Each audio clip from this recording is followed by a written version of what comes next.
Hey guys, how's it going? Irish Reno back at it again with the Graveyard Keeper. This game. I've done a couple of live streams on it. I think there's like 4.5 hours that are on YouTube. Probably more than that actually, and most of them are in pretty big chunks. I can edit up those chunks if anyone's really interested in this game, but I'm gonna tell you right now that even editing up these chunks doesn't really help with the grinding feeling of this game. So let's go through a couple of things. Since my last stream, I actually accidentally lost like an hour and a half, hour and 45 minutes of footage because I hit the wrong button. So I'm playing the game and I'm talking and I'm thinking everything's recording, and I had to go check the footage and it's not there. So that was great. I ended up losing another 2 hours and 15 minutes because there was actually a patch that came out for the game that was to address a couple of issues, but for some reason with the patch, like if you tabbed out to check another program, like I only have the one monitor for now, so I tabbed out to make sure everything was recording okay. Everything looked like it was going great. It recorded for a good 30 seconds. It was picking up sound and everything. It was great. So I went back into the game. I started playing the game. And once again, I was playing like I was recording everything. And I went back to check the footage. And after I had tabbed back into the game, it actually had stopped recording anything that knew that was happening. Like it actually kept going with the file, recording the file. It was a 3.3 gigabyte file for 2 hours and 17 minutes and like 34 seconds. But there was actually no material beyond this one frozen screen of the guy just standing by his bed. It got no sound.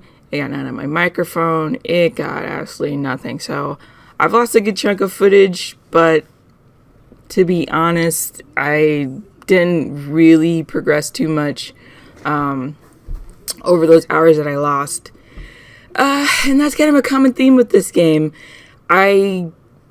One of the things I like to do when I play games is to like hoard material. Like sometimes I'll just go out and just grind for material and gather a whole bunch of materials, so the next time I want to craft something, I'll have materials and I don't have to go back out for it.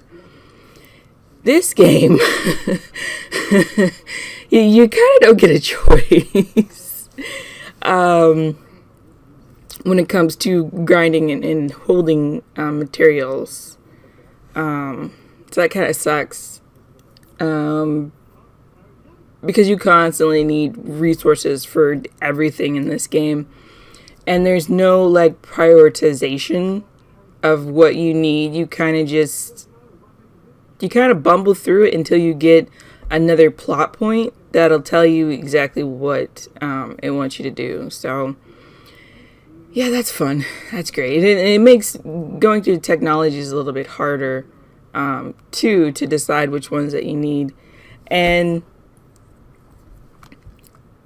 it I really want to like this game. It has a really interesting concept, and some of the stuff in the game is honestly enjoyable for me.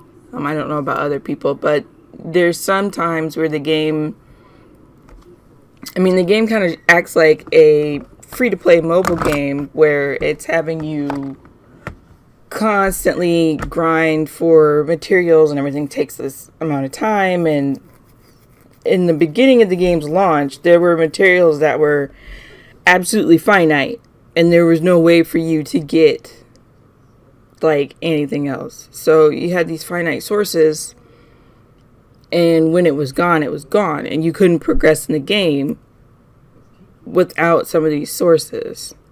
So they actually had to patch that in to make some of the stuff infinite. Like the merchants would actually run out of money, and they would never replenish their money. Like once they ran out of money, that was it. And it wasn't there was no balance to it. unfortunately. That the game it really lacks a lot of simple quality of life balancing against the grind of the game.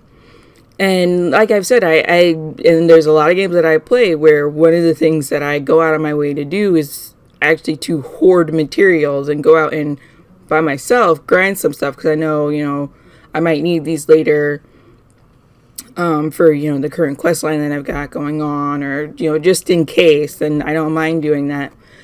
But this game kind of has you just grinding with very little payoff. And I haven't played it recently, but My Time at Portia is an early access game. I got it on sale from Fanatical for like $13. And then I think they're located like in Great Britain or something. So there's like a small international processing fee, like 13 cents or something. Nothing like super huge. So, they had it on sale during the summer sale, a deeper discount on Fanatical. So I bought that. And I actually really liked that game. This was before I even had considered like recording some of the games and stuff and playthroughs of stuff that I was doing. So My Time at Portia has a fairly significant grind like Grindyard Griper does, but My Time at Portia makes it funner.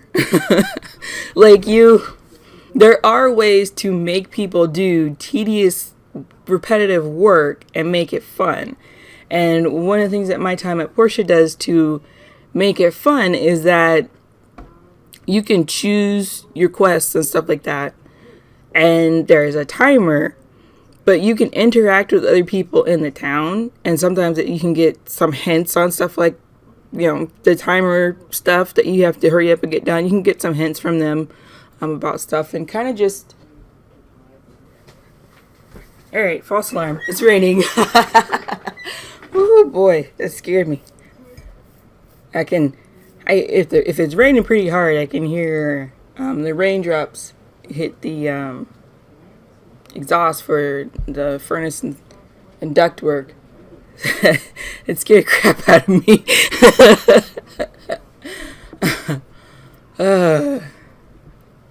Alright. Anyway, My Time at Portia, you can run around and interact with people. Sometimes they'll give you hints on some of the quests that you currently have. Without even... the game itself probably knows you're on the quest, but I don't think, like, it informs NPCs or anything like that.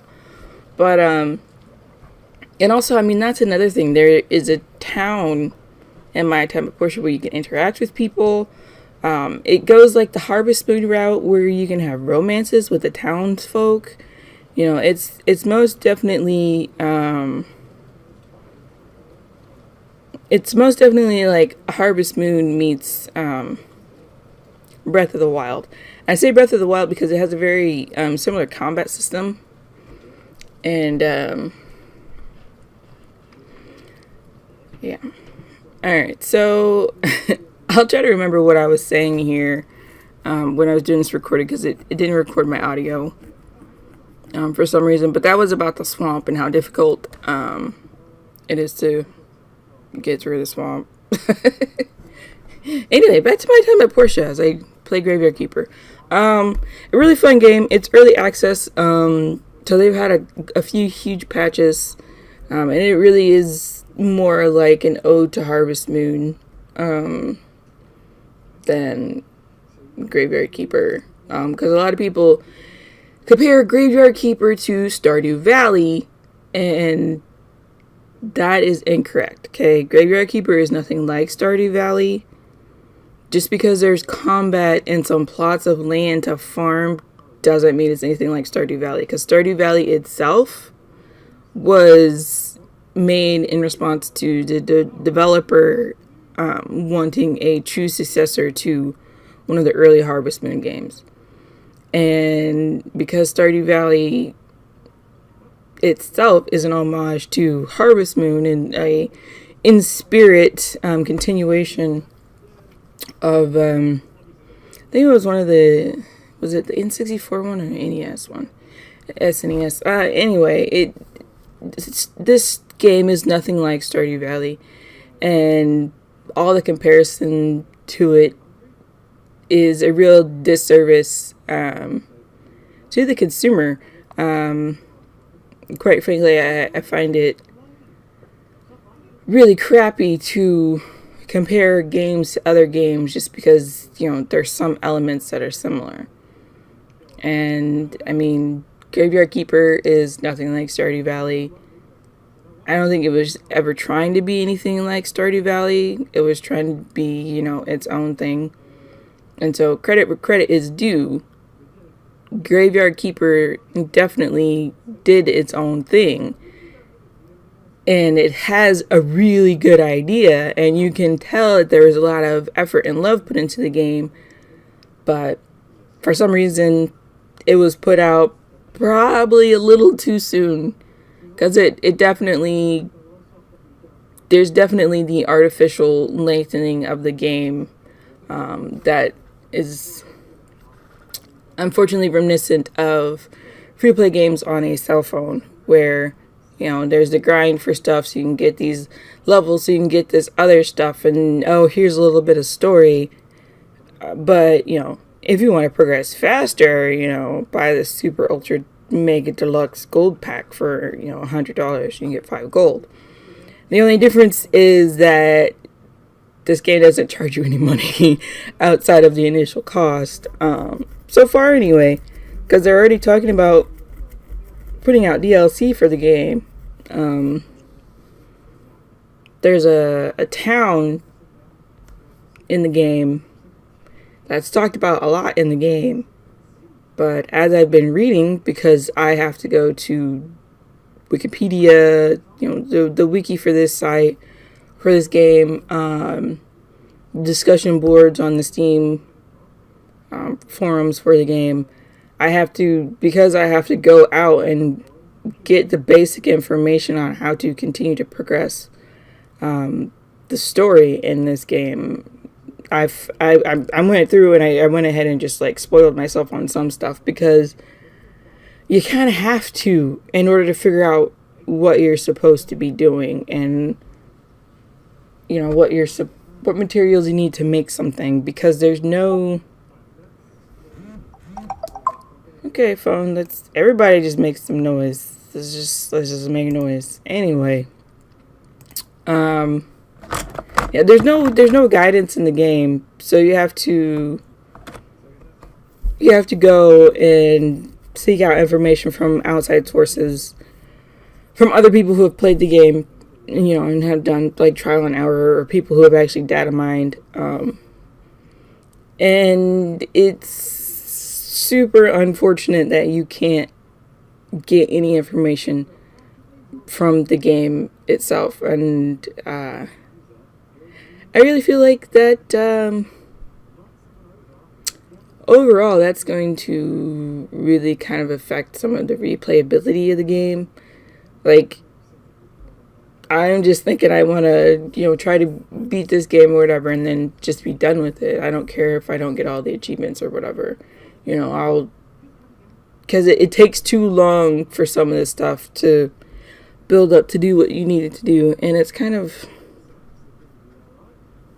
I mean, there's a certain point when playing where the game just isn't all that fun anymore.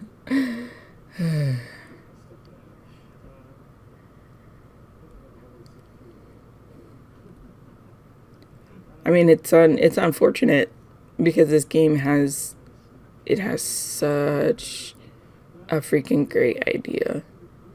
The idea is great. The foundation that they've laid is great.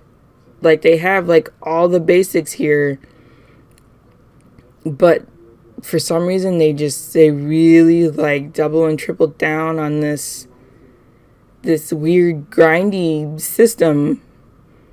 And really the only reason that I can think of that you would do something like that is, I mean, you're trying to artificially lengthen the gameplay. Because I think the story itself for this game isn't actually all that long. And if they had shortened the grind, they probably could have implemented some more quality of life features, but that's not what they chose to do, unfortunately. And because the game suffers. I mean, it kind of sucks. I mean, especially after, you've paid for the game and you want to like the game and you want to talk it up and you want to talk to other people about it, but it just especially I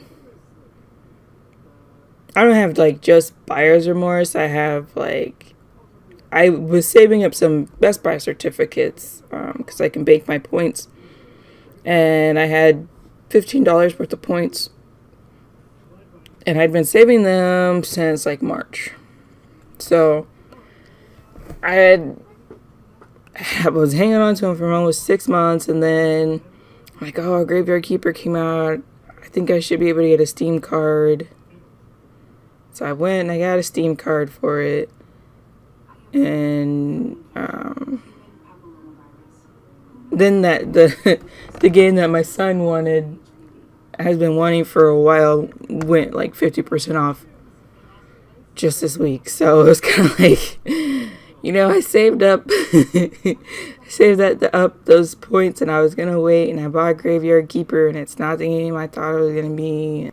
So that kind of sucked. That was my own fault. You get that buyer's remorse going on with something. You're expecting a certain quality of content of a product that you're buying, and it turns out it's not that. So you start going along the path that led you to buy it in the first place, and you're like, damn it. Oh well. It's the thing with the game is it's not bad 100%. It's just that there's a certain time investment that you put into the game, and you're not getting a payoff for that investment. And I would expect this from a game that is in early access, like My Time at Portia is.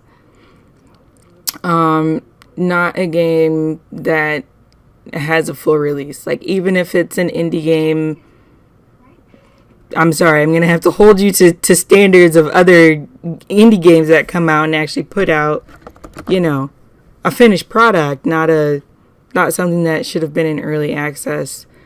And it's kind of hard to tell, like, who's at fault. Just because I don't really follow the publisher.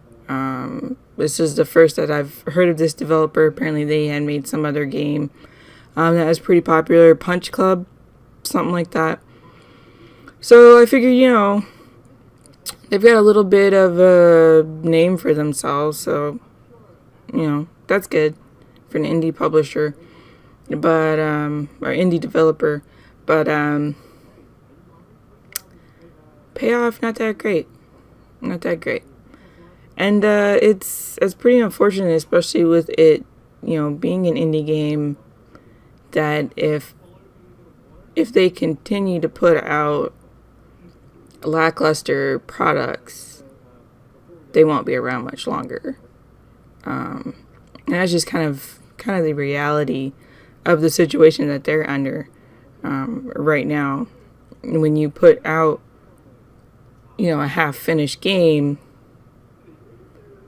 or, you say the game's finished, and then you're going to be having DLC, like your, a AAA title by EA, where, you've got day one DLC going on. Consumers are really not feeling that. Like, it's finally getting to the point where people are beginning to no longer purchase those things as soon as they come out. Sometimes they wait for like collector's edition or whatever that comes out with all the day one DLC they try to charge everybody for. And And so, the bigger publishers can take those sort of risks, like EA constantly takes those sort of risks because they have, segments of fans for their niche games that will continue to buy, no matter what. But one of the reasons why people are turning to games that are developed by indie publishers and indie developers is because of the rampant just going buck wild trying to squeeze as much money out of people as possible. The most egregious example that I can think of that's not like FIFA by EA is EA Sims 4 franchise. And I really, really like the Sims franchise. I think I started playing it like 2001, 2002. So it was very shortly after it came out. So I've been playing it for a very, very long time. It's a franchise that I love very much. And I've just kind of watched slowly as EA has tried to suck every penny they can out of the Sims franchise. Culminating with their SimCity debacle and then the debacle of a launch that they had with The Sims 4. Because all these publishers now are moving to that mobile format feel. And what I mean by that is when SimCity launched for your computer, you could not play that game offline. There was no option to play that game offline. And there's literally no reason for that to be an online only game. Unless it was a mobile game that's on your cell phone. So when you put out a game like that for the computer, you get backlash. And EA got an ass ton of backlash. And it was the same thing with The Sims 4. I pre-ordered it. Even after all this stuff with The Sims 3 that I went through, with the difficulty that I have every single stuff pack and every single expansion pack from The Sims 3. I have every single expansion pack and every single stuff pack from The Sims 2. So you can see I'm very loyal to the franchise. But Sims 4, when it launched, they didn't launch it with toddlers. Like for some reason they went backwards, back to The Sims 1 where it was a baby and then it was a kid. Even though Sims 2, Sims 3, you had toddler phases. So they didn't launch it with toddlers for some reason. If I'm remembering correctly, it was also, and you always constantly had to have an online connection. They took away open world. There were no cars. You didn't get burglars anymore. There were no firefighters or police officers. Like, they got rid of, like, a whole bunch of the basics. And it really, all the stuff that they got rid of really made it feel like this was supposed to be a mobile game, but on your computer.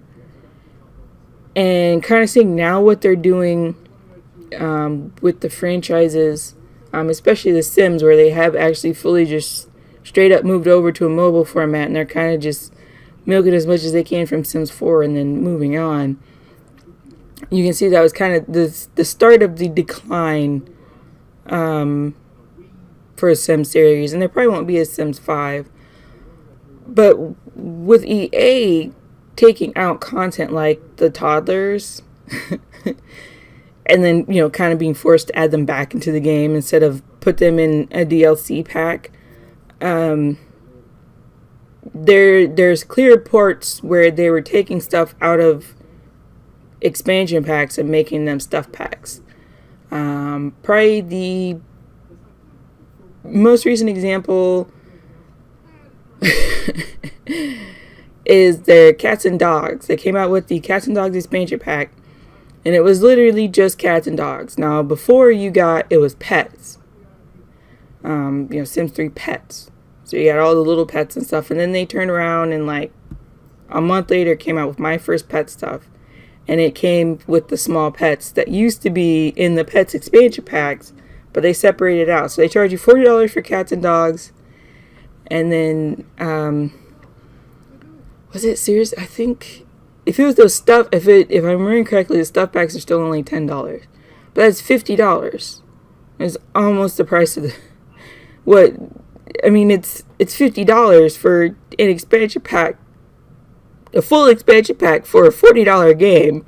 I mean, you can kind of see where, what the hell. And then they made Parenthood, which was going to introduce toddlers. They made Parenthood into a $20 pack. When a lot of that stuff was, in like the base game for Sims 3, like it's just, the AAA publishers abusing people, their loyalty to get more money out of them. And I kind of just get that feeling playing this game sometimes. Alright, so that's all from me for now with the Graveyard Keeper. I think I'm going to do like a weekly schedule of these guys. I'll try not to be too ranty, but to be honest, I have a lot of problems with this game and what it feels like the modeling for this game is based off of. So yeah, that's going to be a thing. Thanks so much for watching. If you watched to the end, you're awesome.